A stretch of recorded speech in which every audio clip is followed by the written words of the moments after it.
ये थोड़ा थोड़ा खींचो, आगे आ गया, अंदर आ गया। बेसो बेसो बेसो बेसो।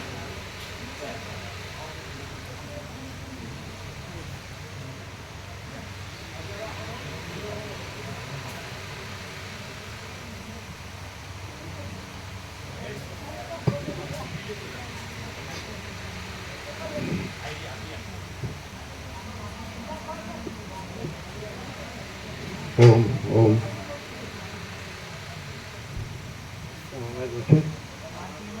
हाँ दे बराबर है विनोद प्रभु ये सेवा करने में कोई फर्क तो नहीं हुआ। ये जो सेवा की इसमें कोई फर्क तो नहीं है।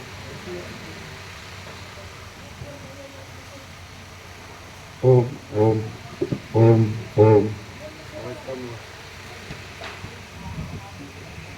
अच्छा उसको बदला तो नहीं, जो कांटेक्ट था बराबर है। ओम बराबर बस वो भी फिट करो। ओम ओम बराबर।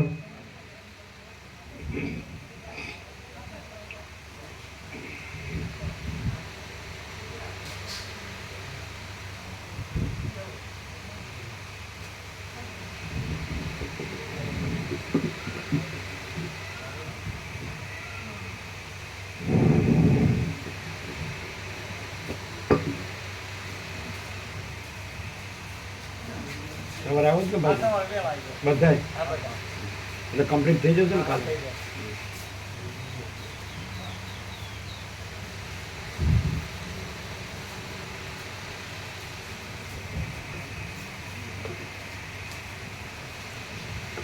તમે છો કે જાઓ છો?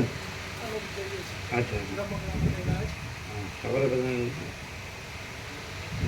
આજે થયું બરાબર છે? ओम ओम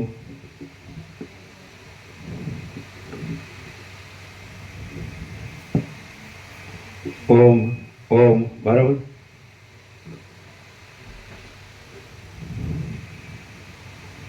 परम चिदाकाश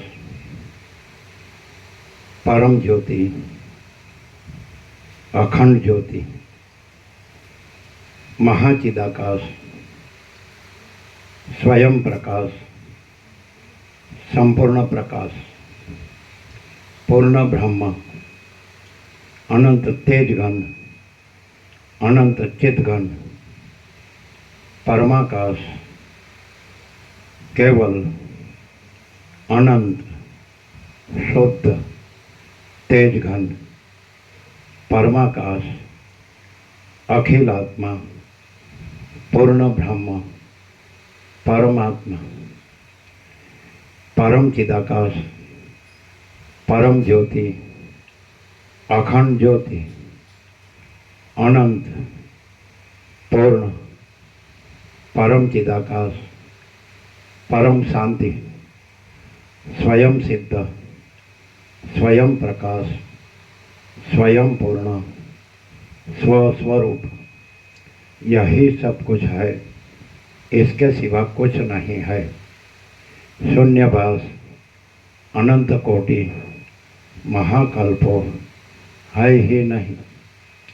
महाचिदाकाश स्वयं प्रकाश संपूर्ण प्रकाश महाचिदाकाश ज्योति अनंत अखंड अभेद महाचिदाकाश ज्योति महातत्व महासामान्य महाचिदाकाश स्वसंवेद्य सहज निर्विकल्प महाचिदाकाश परम कैवल्य परम शांति परम चिदाकाश अनंत पूर्ण निरपेक्ष सत्य अनंत संपूर्ण अपरिगी निर्भ्रांत निरपेक्ष वसिष्ठराम उत्पत्ति प्रकरण राउंड 39मो राउंड।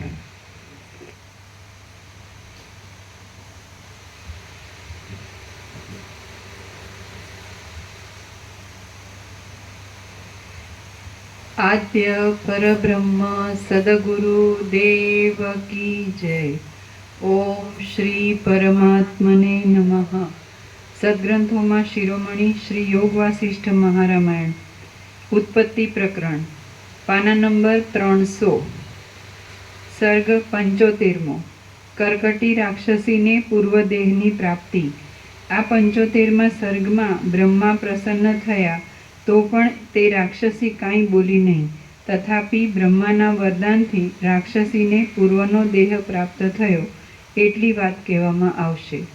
वसिष्ठ बोल्या, हे राम, ए प्रमाणे ज्ञान थया पछी 1000 वर्षे ब्रह्मा कर्कटी राक्षसीनी पासे आव्या अने आकाशमांथी बोल्या के हे पुत्री, तू वरदान माग।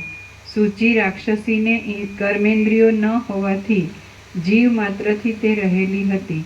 तेथी ब्रह्माने कांई पण उत्तर दीधा विना ते विचारवा लागी के हूँ पूर्ण छूं तथा संदेह रहित छूं, माटे वरदानने शुं करूं? हवे हूँ शांतपणाथी सुखथी रहेली छूं। मैं जाणवानी वस्तु मात्रने जाणी लीधी छे। मारा संदेहनो समूह शांत थयो छे अने मने विवेकनो विकास थयो छे। हवे बीजुं शुं प्रयोजन रह्युं? जे प्रमाणे हमणां मारी स्थिति छे ते ज प्रमाणे रहे तो सारूं। परमार्थ रूप सत्य कळानो त्याग करीने बीजा मिथ्या अर्थ संपादन करवामां शुं फळ छे? परमार्थ रूप सत्य कळानो त्याग करीने बीजा मिथ्या अर्थ संपादन करवामां शुं फळ छे? परमार्थ रूप सत्य कळानो त्याग करीने बीजा मिथ्या अर्थ संपादन करवामां शुं फळ छे? बाळक जे प्रमाणे मिथ्या संकल्पथी भूतनी साथे जोડાય છે તે પ્રમાણે આટલા કાળ સુધી હું અવિવેકની સાથે જોડાઈ હતી। હવે વિચાર કરવાથી તે અવિવેક પોતાની મેળે જ શાંત થયો છે, માટે મને જેની ઈચ્છા નથી તેવી વસ્તુ મળવાથી શો લાભ છે? એવા નિશ્ચયવાળી કર્મેન્દ્રિયોથી રહિત અને મૌન રહેલી તે તાપસી રાક્ષસીને જોઈ બ્રહ્મા ઊભા રહ્યા। સંસારના રાગથી રહિત તે પ્રસન્ન બુદ્ધિવાળી રાક્ષસીને બ્રહ્માએ ફરીથી કહ્યું કે હે પુત્રી, તું વરદાન માગ। તું ભૂતળમાં કેટલાય કાળ સુધી ભોગ ભોગવ્યા પછી પરમ પદને પામીશ એવો નિયંતાનો નિશ્ચય છે। તે નિયતિને મટાડવાને અમે પણ સમર્થ નથી। આવા તપને લીધે તારા મનનો મનોરથ સંપૂર્ણ થાઓ। હે ઉત્તમા, તારા શરીરની પાછી અભિવૃદ્ધિ થાઓ. તું ફરી હિમાલયના વનમાં રાક્ષસી થા. હે પુત્રી, બીજની અંદર રહેલા વૃક્ષપણાને જેમ બહારના મોટા વૃક્ષોનો વિયોગ થાય છે, તેમ સૂક્ષ્મ એવી તને મેઘના જેવા તારા પૂર્વના શરીરનો જે વિયોગ થયો છે, તે શરીરનો તને પાછો સંયોગ થશે. જેમ અંકુરમાં લતા રહે છે અને તે જલ સિંચનથી લતારૂપે થાય છે, તેમ તારા આ સોયરૂપી સૂક્ષ્મ બીજમાં તારું તે પૂર્વ શરીર રહે છે અને એ તને પાછું મળશે. જાણવાની વસ્તુનું તને જ્ઞાન થયું છે અને તારું અંતઃકરણ શુદ્ધ છે. તેથી શરદ ઋતુની મેઘમાળાની જેમ તું લોકોને પીડા કરીશ નહીં. નિરંતર ધ્યાનમાં તારી પ્રીતિ રહેશે. જો કે ધ્યાન અને ધારણામાંથી તારી સંસારમાં બુદ્ધિ થશે, તો પણ સર્વત્ર તને આત્મ સ્વરૂપની દ્રષ્ટિ રહેશે.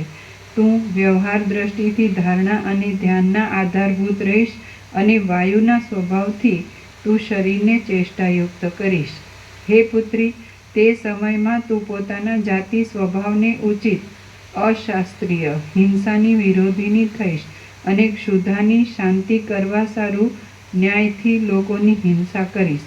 લોકમાં તું ન્યાયવૃત્તિથી અન્યાયનો બાદ કરીશ અને જીવન મુક્તપણાથી વિવેકનું પાલન કરીશ. એ પ્રમાણે ગગનતલમાંથી વરદાન આપીને બ્રહ્મા ત્યાંથી ચાલ્યા ગયા. ત્યાર પછી રાક્ષસીએ વિચાર કર્યો કે બ્રહ્માના કહેવા પ્રમાણે થવામાં મારે કાંઈ વિરોધ નથી, માટે બ્રહ્માના વરદાનનું શા માટે નિવારણ કરવું? એવો વિચાર કરીને તે રાક્ષસી પૂર્વના શરીરના આકાર જેવી થવા લાગી. તેનું સૂચિ સ્વરૂપ હતું.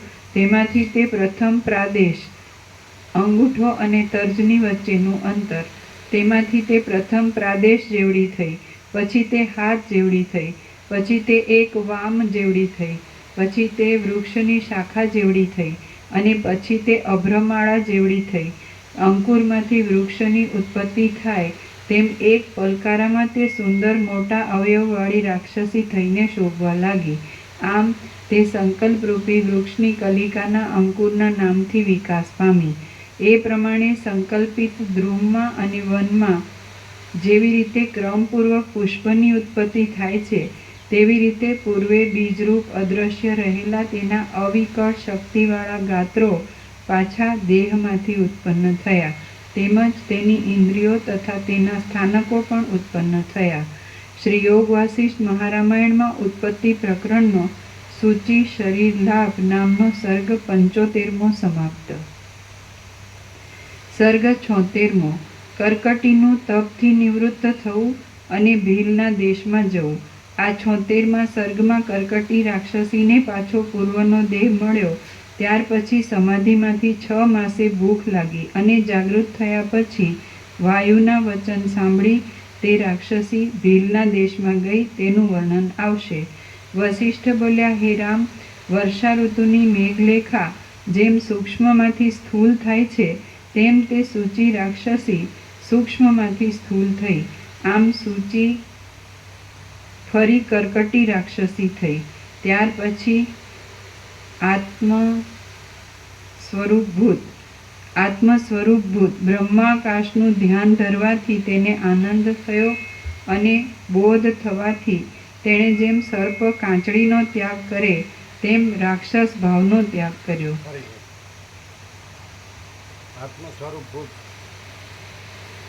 ત્યાર પછી આત્મ સ્વરૂપભૂત બ્રહ્માકાશનું ધ્યાન ધરવાથી તેને આનંદ થયો અને બોધ થવાથી તેણે જેમ સર્પ કાંચડીનો ત્યાગ કરે તેમ રાક્ષસ ભાવનો ત્યાગ કર્યો. પદ્માસન વાળીને ત્યાં જ તે પરબ્રહ્મનું ધ્યાન ધરવા લાગી અને શુદ્ધ નિષ્પ્રપંચ આત્માનો આશ્રય કરીને પર્વતની જેમ ઊભી રહી. પછી વર્ષા ઋતુમાં મેઘનો નાદ સાંભળી મયુરની સ્ત્રીને જેમ કામદેવ જાગ્રત થાય છે, તેમ સમાધિ કર્યા પછી 6ઠે માસે તે સમાધિમાંથી જાગ્રત થઈ. જ્યાં સુધી દેહ છે ત્યાં સુધી દેહનો ભાવ શાંત થતો નથી. તે પ્રમાણે તે રાક્ષસીને સમાધિ વિરામ પામ્યા પછી ક્ષુધા ઉત્પન્ન થઈ. ભૂખ લાગવાથી તેણે વિચાર કર્યો કે હવે મારે શાનો આહાર કરવો? કોઈ પણ પ્રાણીનો અન્યાયથી વધ કરી મારે તેનો આહાર કરવો જોઈએ નહીં. જે આહાર કરવાથી આર્ય લોકો નિંદા કરે કે જે અન્યાયથી મેળવેલો હોય તેવો આહાર કરવા કરતાં મરવું એ વધારે સારું છે. ન્યાયથી મેળવેલો આહાર કર્યા વિના કદાપી મારા દેહનો ત્યાગ થાય તો તેમાં કાંઈ પણ અન્યાય નથી, પણ અન્યાયથી મેળવેલ અર્થનો ઉપભોગ કરવાથી તે અર્થ ઝેરની પેઠે અનર્થરૂપ થઈ પડે છે. જે ક્રમનો લોકોએ અંગીકાર કર્યો છે તેવા ક્રમનો ત્યાગ કરીને મેળવેલા પદાર્થનું ભોજન કરવામાં ફળ નથી, તેમજ ભોજન કરી જીવન જાળવવામાં મારે કાંઈ ઇષ્ટ નથી. તેમ મરણ થવાથી અનિષ્ટ નથી. હું મનોમાત્ર છું. દેહાદિ માત્ર ભ્રમથી ભૂષણરૂપ છે અને તે ભ્રમ પણ જ્ઞાનથી નાશ પામે છે, માટે જીવન મરણ છે જ નહીં.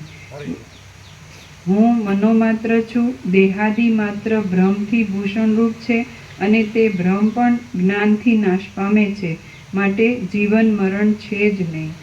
વસિષ્ઠ બોલ્યા, એ પ્રમાણે વિચાર કરીને તે રાક્ષસી મૌન રહી.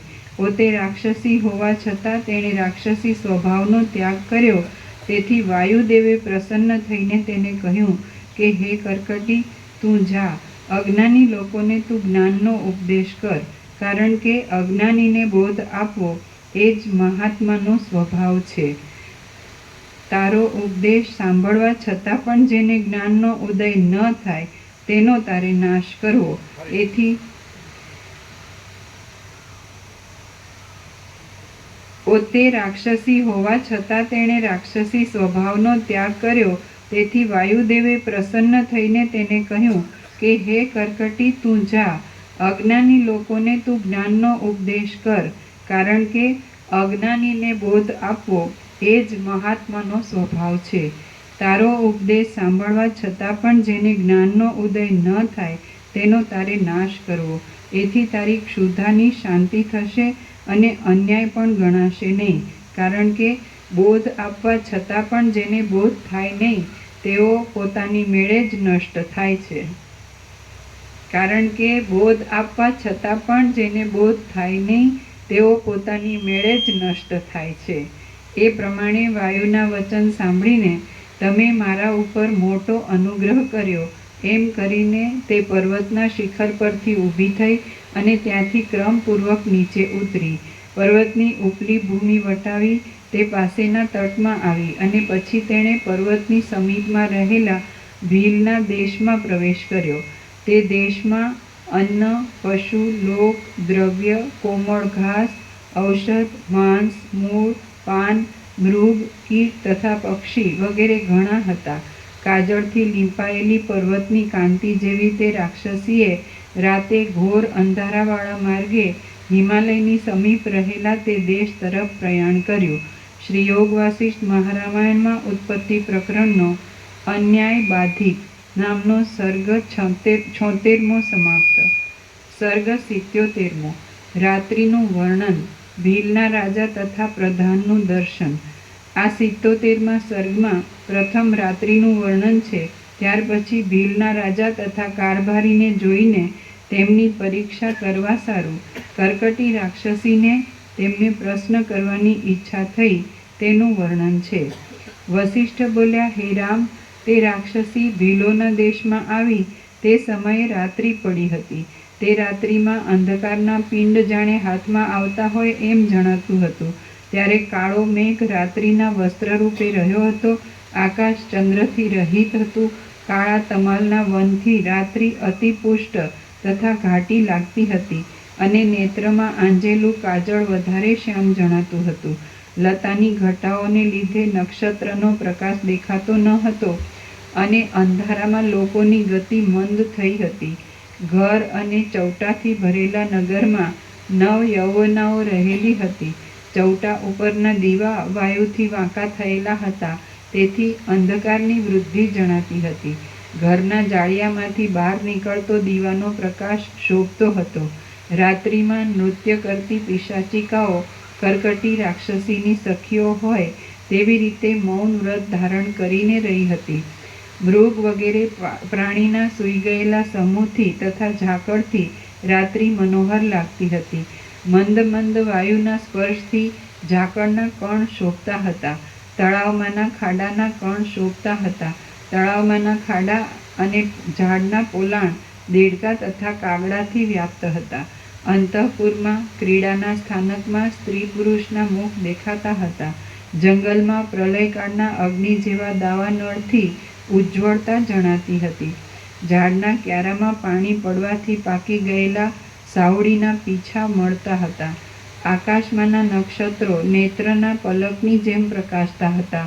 વનમાં પ્રસરેલા વાયુ વડે ઝાડ પરથી ફળ તથા પુષ્પ નીચે પડતા હતા. ઝાડના પોલાણમાંથી નીકળતા ઘુવડના શબ્દ સાંભળીને કાગડાના શબ્દ બંધ પડી ગયા હતા. ચોરથી પીડાતા પાસેના ગામના લોકોના શબ્દોનું કઠોરપણું સંભળાતું હતું. ઘાટી ઝાડીમાં કોઈ પણ શબ્દ સંભળાતા નહોતા. નગરના માણસો નગરમાં સૂઈ રહેલા હતા અને વનમાં પવન ફૂંકાતો હતો. માળામાં પક્ષીઓ હાલતા નહોતા. ગુફામાં સિંહ સૂઈ રહ્યા હતા. કુંજમાં કાળિયા મૃગોએ વિશ્રાંતિ લીધી હતી. આકાશમાં ઝાકળના કણ ચળકતા હતા. કાચના પર્વતની પેઠે કાજળના મેઘના મધ્યભાગ જેવી કાંતિ જણાતી હતી. તે રાત્રિ માટીના પિંડાના મધ્યભાગ જેવી ઘાટી હતી અને તલવારની ધારે કપાય તેવી તે ગાઢ અંધારી હતી. પ્રલયના વાયુથી ક્ષોભ પામેલા કાજળના પર્વત જેવી તે ચંચળ હતી. એક સમુદ્રમાં જાણે મોટો ગારો હોય તથા પર્વતનો જાણે મધ્યભાગ હોય એવી તે રાત્રિ ઘાટી જણાતી હતી. બળી ગયેલા લાકડાના પોલાણ જેવી તે રાત્રિ અત્યંત કાળી હતી. ગાઢ અજ્ઞાન જેવી સુંદર હતી. મૂઢ અજ્ઞાની જેવી ગાઢ હતી અને ભમરાની પાંખ જેવી તેની કાંતિ હતી. ભીલના દેશમાં ઉપર પ્રમાણે ભયંકર રાત્રિમાં નગરના બધા માણસો સૂઈ રહ્યા છે તે સમયે ધીરજવાળો તે દેશનો વિક્રમ નામનો રાજા તથા તેનો કારભારી એ બંને જણા વીરચર્યાથી ચોર લોકોનો વધ કરવા માટે શહેરમાંથી બહાર નીકળ્યા. એ પ્રમાણે ધીરજ તથા અસ્ત્રને ધારણ કરનાર તથા ગામની બહાર ગામના દૈવતરૂપ વેતાલને જોવાને તત્પર થયેલા અને તે સ્થળે ફરતા રાજા તથા કારભારીને કરકટી રાક્ષસીએ જોયા.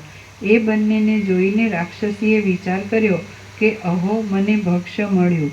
એ બંને મૂળ તથા આત્મજ્ઞાન ન હોવાથી તેમનો દેહ પૃથ્વીને માત્ર ભારરૂપ છે. મૂઢ માણસ આ લોકમાં તથા પરલોકમાં નાશ થવા સારું જ જીવે છે. મૂઢ તથા આત્મજ્ઞાન ન હોવાથી એ બંને મૂઢ તથા આત્મજ્ઞાન ન હોવાથી તેમનો દેહ પૃથ્વીને માત્ર ભારરૂપ છે. મૂઢ માણસ આ લોકમાં તથા પરલોકમાં નાશ થવા સારું જ જીવે છે. માટે યત્નથી એમનો નાશ કરવો, કારણ કે અનર્થનું પાલન કરવું નહીં.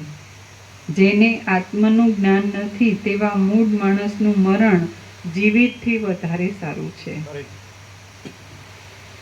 જેને આત્મનું જ્ઞાન નથી તેવા મૂઢ માણસનું મરણ જીવિતથી વધારે સારું છે, કારણ કે મરણ થવાથી પાપ એકઠું થતું નથી અને તેથી તેનો ઉદય થાય છે. હિંસા કરનાર પ્રાણીના ભોજન માટે મૂઢ આત્માવાળા છે, પરંતુ આત્મજ્ઞાની નથી એવો સૃષ્ટિની આદિથી બ્રહ્માએ નિયમ કર્યો છે. એટલા માટે હિંસા કરનાર પ્રાણીના ભોજન માટે મૂઢ આત્માવાળા છે, પરંતુ આત્મજ્ઞાની નથી એવો સૃષ્ટિની આદિથી બ્રહ્માએ નિયમ કર્યો છે.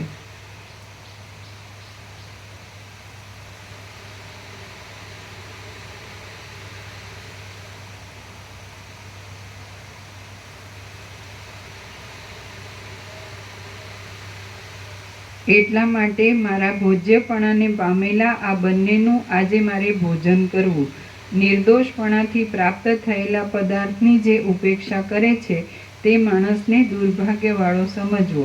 કદાપી આ બંને માણસ ગુણવાન તથા મોટા મનવાળા હોય તો તેમનો મારે નાશ કરવો નહીં. માટે હું એ બંનેની પરીક્ષા કરીશ અને જો તેઓ ગુણવાન હશે તો તેમનું ભોજન કરીશ નહીં, કારણ કે ગુણવાનની કોઈ દિવસ હિંસા કરવી નહીં. કારણ કે ગુણવાનની કોઈ દિવસ હિંસા કરવી નહીં. જે માણસને અકૃત્રિમ સુખની, કીર્તિની તથા આયુષ્યની ઈચ્છા હોય તે માણસે સર્વને પ્રિય એવા દાનથી ગુણવાન માણસની પૂજા કરવી. જે માણસને અકૃત્રિમ સુખની, કીર્તિની તથા આયુષ્યની ઈચ્છા હોય તે માણસે સર્વને પ્રિય એવા દાનથી ગુણવાન માણસની પૂજા કરવી. કદાપી પૂજા કરવી. કદાપી દેહનો નાશ થશે તો પણ હું ગુણીનું ભોજન કરીશ નહીં, કારણ કે સાધુ પુરુષ જીવવાથી પણ ચિત્તને સુખ આપે છે. કારણ કે સાધુ પુરુષ જીવવાથી પણ ચિત્તને સુખ આપે છે.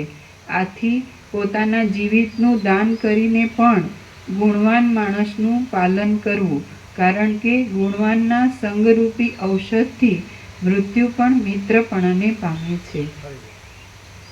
આથી પોતાના જીવિતનું દાન કરીને પણ ગુણવાન માણસનું પાલન કરવું, કારણ કે ગુણવાનના સંગરૂપી ઔષધથી મૃત્યુ પણ મિત્રપણાને પામે છે. મારો રાક્ષસ સ્વભાવ છે, તે છતાં પણ જ્યારે હું ગુણવાન માણસની રક્ષા કરું છું ત્યારે એવો બીજો ગુણી માણસ હોય કે જે ગુણીની રક્ષા કરીને તેને પોતાના હૃદયના હારરૂપ ન કરે. મારો રાક્ષસ સ્વભાવ છે, તે છતાં પણ જ્યારે હું ગુણવાન માણસની રક્ષા કરું છું ત્યારે એવો બીજો ગુણી માણસ હોય કે જે ગુણીની રક્ષા કરીને તેને પોતાના હૃદયના હારરૂપ ન કરે. ઉદાર ગુણવાળા એ પુરુષો પૃથ્વીમાં ફર્યા કરે છે. તેઓ ચંદ્રમાની પેઠે લોકોને શીતળ કરે છે. ઉદાર ગુણવાળા જે પુરુષો પૃથ્વીમાં ફર્યા કરે છે તેઓ ચંદ્રમાની પેઠે લોકોને શીતળ કરે છે. ગુણવાન માણસનો તિરસ્કાર કરવો એ જ મરણ છે, અને ગુણવાનનો આશ્રય કરવો એ જ જીવિત છે. ગુણવાન માણસનો તિરસ્કાર કરવો એ જ મરણ છે, અને ગુણવાનનો આશ્રય કરવો એ જ જીવિત છે. ગુણવાનના આશ્રય રૂપી જીવિતથી જ સ્વર્ગ તથા અપવર્ગ મોક્ષ પ્રાપ્ત થાય છે. ગુણવાનના આશ્રય રૂપી જીવિતથી જ સ્વર્ગ તથા અપવર્ગ મોક્ષ પ્રાપ્ત થાય છે. આથી કેટલાક પ્રશ્નોની લીલાથી આ બંનેની પરીક્ષા કરીશ, એટલે તેમનું કેટલું જ્ઞાન છે તેની મને ખબર પડશે. પ્રાણી ગુણવાન છે કે ગુણ રહિત છે તેનો પ્રથમ વિચાર કરવો, પછી પોતાનાથી અધિક ગુણવાનનો વિચાર કરવો. હવે હીન ગુણવાળાને યોગ્ય શિક્ષા કરવી અને અધિક ગુણવાળાને શિક્ષા ન કરવી. શ્રી યોગ વશિષ્ઠ મહારામાયણમાં ઉત્પત્તિ પ્રકરણનો રાક્ષસી વિચાર નામનો સર્ગ 77મો સમાપ્ત. સર્ગ 78મો. રાજા તથા મંત્રીની સાથે રાક્ષસીનો સંવાદ.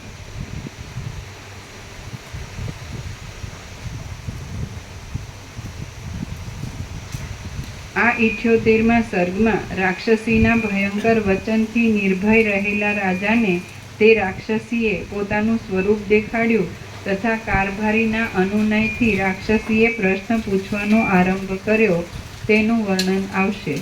વશિષ્ઠ બોલ્યા, હવે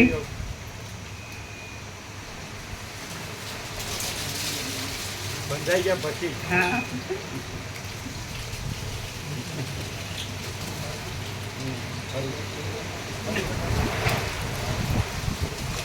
ડબલ છે.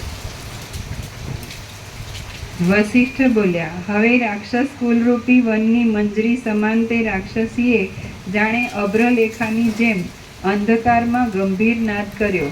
જેમ મેઘની ગર્જના થયા પછી કરા તથા વજ્ર પડે તેમ નાદ કર્યા પછી તે રાક્ષસીએ અકઠોરપણાથી રાજાને તથા કારભારીને આ પ્રમાણે પૂછ્યું કે અરે રે પ્રઘોર જંગલરૂપી આકાશની પદવીને પ્રકાશ કરનારા ચંદ્ર અને સૂર્ય, અરે મહામાયારૂપી અજ્ઞાનની આધારપીઠ રૂપી ગુફામાં રહેલા પૃથ્વીમાંના કીડાઓ, તમે કોણ છો?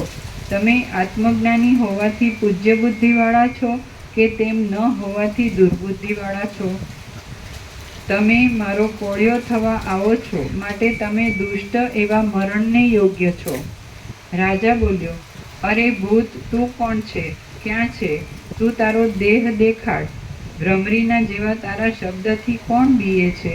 કાર્ય સાધક માણસ પોતાના કાર્યમાં સિંહની પેઠે દોટ મૂકે છે, માટે ક્રોધથી ભયંકર ઉદ્યોગનો ત્યાગ કરી તું તારું પરાક્રમ દેખાડ. હે રાજા બોલ્યો, અરે ભૂત, તું કોણ છે? ક્યાં છે? તું તારો દેહ દેખાડ. ભ્રમરીના જેવા તારા શબ્દથી કોણ બીએ છે? કાર્ય સાધક માણસ પોતાના કાર્યમાં સિંહની પેઠે દોટ મૂકે છે, માટે ક્રોધથી ભયંકર ઉદ્યોગનો ત્યાગ કરી તું તારું પરાક્રમ દેખાડ. કાર્ય સાધક માણસ પોતાના કાર્યમાં સિંહની પેઠે દોટ મૂકે છે, માટે ક્રોધથી ભયંકર ઉદ્યોગનો ત્યાગ કરી તું તારું પરાક્રમ દેખાડ.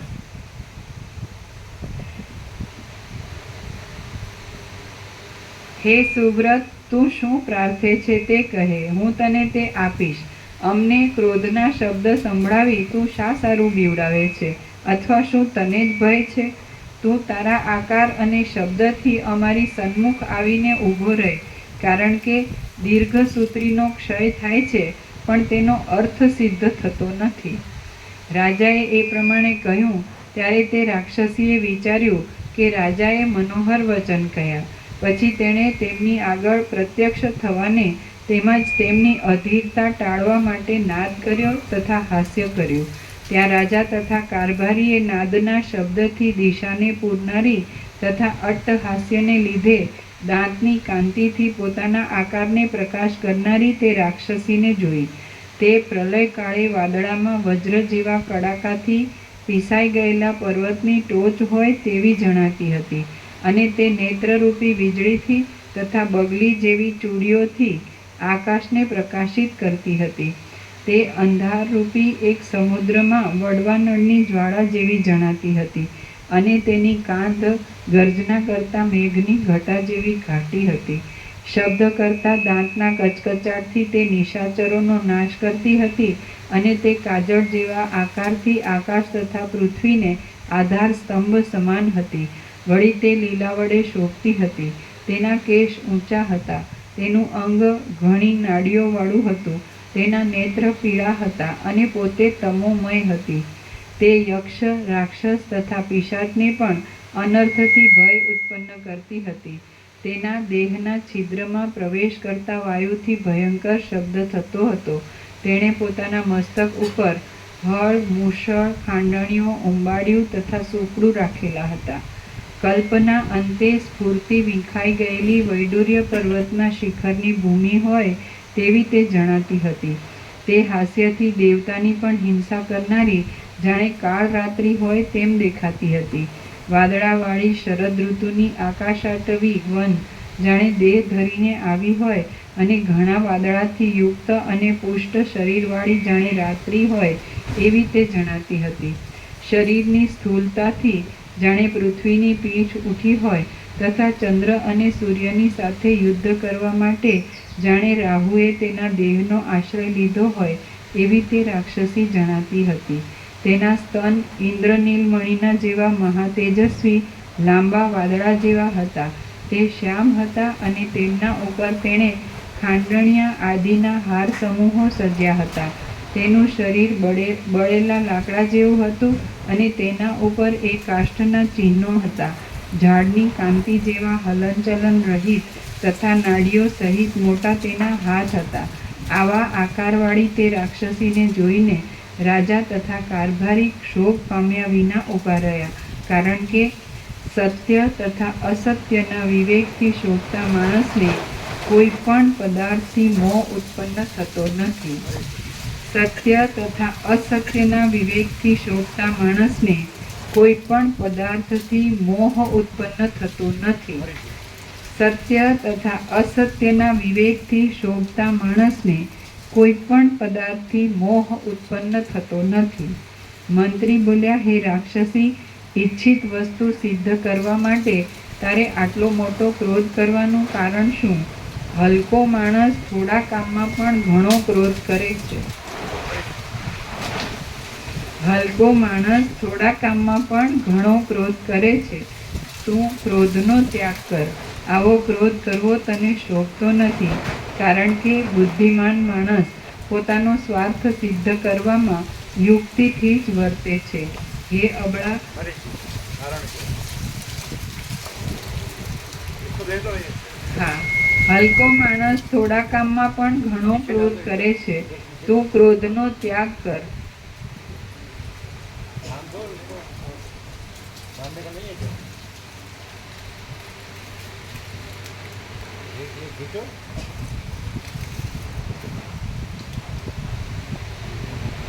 डोरी लेके बांध दो, दो करने में। चलो। થોડા કામ હલકો માણસ થોડા કામમાં પણ ઘણો ક્રોધ કરે છે. તું ક્રોધનો ત્યાગ કર. આવો ક્રોધ કરવો તને શોભતો નથી, કારણ કે બુદ્ધિમાન માણસ પોતાનો સ્વાર્થ સિદ્ધ કરવામાં યુક્તિથી જ વર્તે છે. હે અબળા, પવન જેવી રીતે ખડ તથા પાંદડાને ઉડાડી મૂકે છે, તેવી રીતે તારા જેવા હજારો મગતરાને અમે ધીરજ રૂપી વાયુથી ઉડાડી મૂક્યા છે. ફરીથી.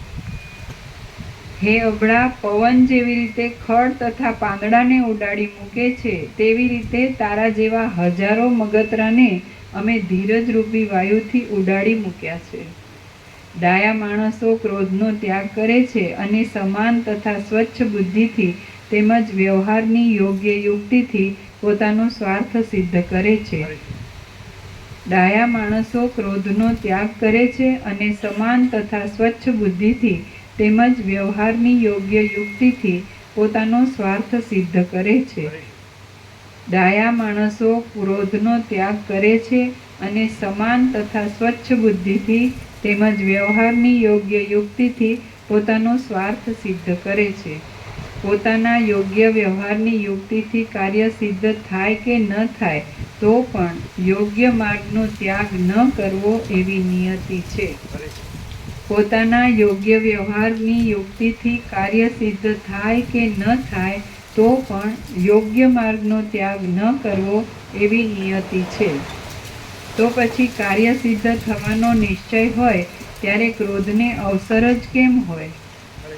તો પછી કાર્ય સિદ્ધ થવાનો નિશ્ચય હોય ત્યારે ક્રોધને અવસર જ કેમ હોય? માટે હે અર્થિની કહે, તારી શી ઇષ્ટ ઈચ્છા છે? યાચના કરવા આવેલો કોઈ પણ માણસ પોતાની કોઈ પણ ઈચ્છા પૂરી કર્યા વિના સ્વપ્નમાં પણ અમારી પાસેથી પાછો ગયો નથી. યાચના કરવા આવેલો કોઈ પણ માણસ પોતાની કોઈ પણ ઈચ્છા પૂરી કર્યા વિના સ્વપ્નમાં પણ અમારી પાસેથી પાછો ગયો નથી. યાચના કરવા આવેલો કોઈ પણ માણસ પોતાની કોઈ પણ ઈચ્છા પૂરી કર્યા વિના સ્વપ્નમાં પણ અમારી પાસેથી પાછો ગયો નથી. મંત્રીએ તેને આ પ્રમાણે કહ્યું એટલે એ રાક્ષસીએ વિચાર કર્યો કે અહો, પુરુષમાં સિંહ સમાન આ બંનેનું ધૈર્ય અને બુદ્ધિબળ કેવા શુદ્ધ છે. આ બંને સામાન્ય મનુષ્ય હોય એમ હું માનતી નથી. આ ચમત્કૃતિ વિચિત્ર છે કે તેમના વચન, મુખ તથા નેત્રથી તેમના અંતઃકરણનો નિશ્ચય જણાય છે. આ ચમત્કૃતિ વિચિત્ર છે કે તેમના વચન, મુખ તથા નેત્રથી તેમના અંતઃકરણનો નિશ્ચય જણાય છે. આ બાજુ દોરી નથી બાંધી, આ એક બાજુ બાંધી ઊભી રહેવા દો. ફરીથી.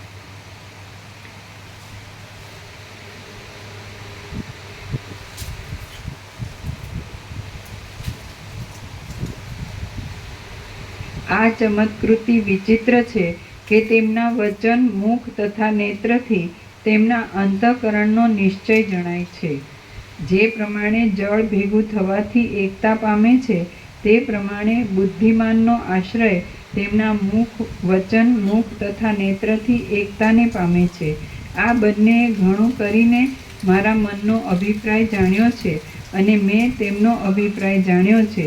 માટે આ બંને પોતાની મેળે જ અવિનાશી બ્રહ્મ છે અને મારે તેમનો નાશ કરવો નહીં.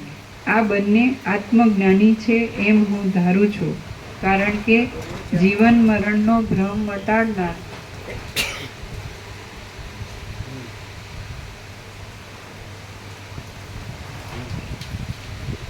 આ બંનેએ ઘણું કરીને મારા મનનો અભિપ્રાય જાણ્યો છે અને મેં તેમનો અભિપ્રાય જાણ્યો છે.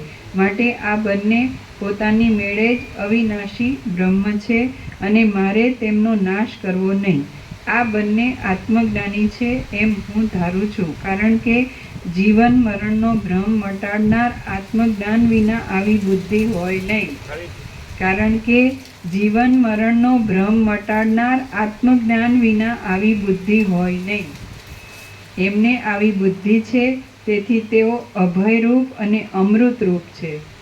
એમને આવી બુદ્ધિ છે, તેથી તેઓ અભયરૂપ અને અમૃતરૂપ છે.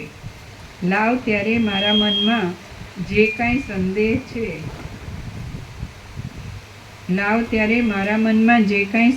થયો છે તે હું એમને પૂછું. જે મનુષ્ય વિદ્વાન માણસ મળ્યા છતાં તેને પોતાના સંદેહ વિશે પૂછતો નથી તેને અધમ સમજવો. જે મનુષ્ય વિદ્વાન માણસ મળ્યા છતાં તેને પોતાના સંદેહ વિશે પૂછતો નથી તેને અધમ સમજવો. આ પ્રમાણે વિચાર કરીને તે પ્રશ્ન પૂછવાને અવસર જોવા લાગી. પછી કલ્પના અંત સમયના મેઘના શબ્દ જેવા પોતાના હાસ્યને રોકીને તે રાક્ષસીએ આ પ્રમાણે પૂછ્યું, હે નિષ્પાપ, હે ધીરજવાળા, તમે બંને કોણ છો તે કહો. નિર્મળ ચિત્તવાળા માણસના દર્શન કરવાથી જ તેની સાથે મિત્રતા થાય છે. નિર્મળ ચિત્તવાળા માણસના દર્શન કરવાથી જ તેની સાથે મિત્રતા થાય છે. મંત્રી બોલ્યો, આ કિરાત દેશના રાજા છે અને હું તેમનો મંત્રી છું અને અમે આ રાત્રિચર્યાથી તારા જેવા દુષ્ટનો નાશ કરવા તત્પર થયા છીએ. મંત્રી બોલ્યો, આ કિરાત દેશના રાજા છે અને હું તેમનો મંત્રી છું અને અમે આ રાત્રિચર્યાથી તારા જેવા દુષ્ટનો નાશ કરવા તત્પર થયા છીએ. રાત્રિ દિવસ દુષ્ટને શિક્ષા કરવી એ જ રાજાનો ધર્મ છે. જે માણસ પોતાના ધર્મનો ત્યાગ કરે છે તે માણસ વિનાશરૂપી અગ્નિના કાષ્ઠરૂપ બને છે. જે માણસ પોતાના રાત્રિ દિવસ દુષ્ટને શિક્ષા કરવી એ જ રાજાનો ધર્મ છે. જે માણસ પોતાના ધર્મનો ત્યાગ કરે છે તે માણસ વિનાશરૂપી અગ્નિના કાષ્ઠરૂપ બને છે. રાક્ષસી બોલી, હે રાજન, તમારો કારભારી દુષ્ટ છે. જેનો કારભારી દુષ્ટ હોય તે રાજા ન કહેવાય. તે સારો રાજા હોય તેને જ સારો કારભારી હોય છે અને સારો કારભારી જેને હોય તે જ રાજા છે. સારા કારભારીએ પોતાના રાજાને વિવેકમાં જોડવો. એ વિવેકથી શ્રેષ્ઠપણાને પમાય છે અને જેવો રાજા તેવી પ્રજા હોય છે.